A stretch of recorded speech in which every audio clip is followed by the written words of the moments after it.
Mga kapulpog, ito po yung reaction video ko tungkol dun sa nag-viral na video ni Boy Easy Garage. Dahil nga dun sa Mitsubishi Adventure na nabulwak na nga, okay pa daw yung makina, pinipilit pa rin na okay pa daw yung makina. Hindi naman kasi pinupulot yung pambili ng sasakyan, kawawa naman yung makakabili. At sana magkaroon din sana ng respeto sa ating kapwa dahil hindi lang sa pera tayo nabubuhay. Magandang araw mga kapulpog.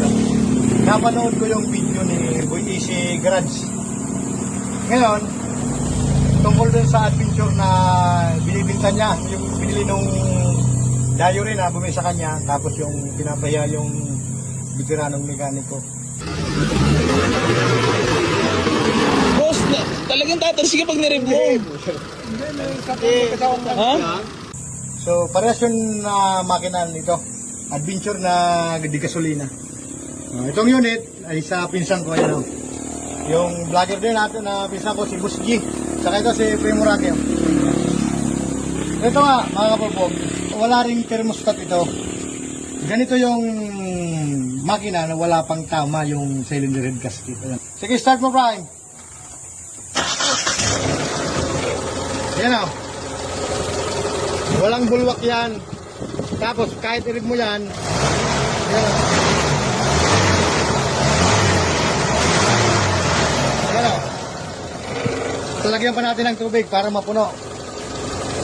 Meron mo. May nadad dyan. Yan o.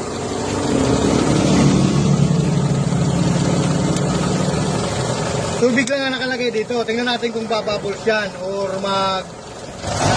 tubig yan.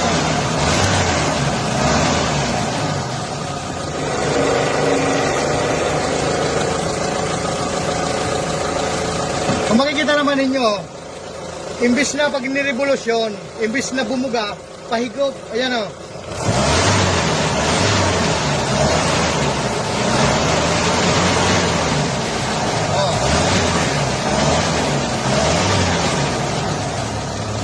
Sige ba na?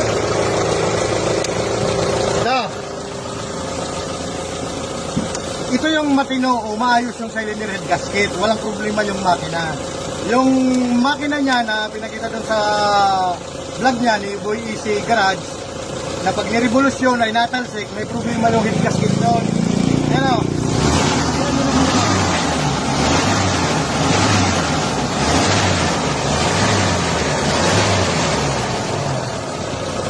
Ito yung walang problema yung head gasket. Ganito dapat. Hindi yung nabuga pataas. Yun sana. Huwag sana nating ipapahiya yung kapwa natin mekaniko. Kasi sa tanda at sa edad ni tatay, yung karanasan noon, sobra na. Grabe na yung karanasan noon. Although, puro old model.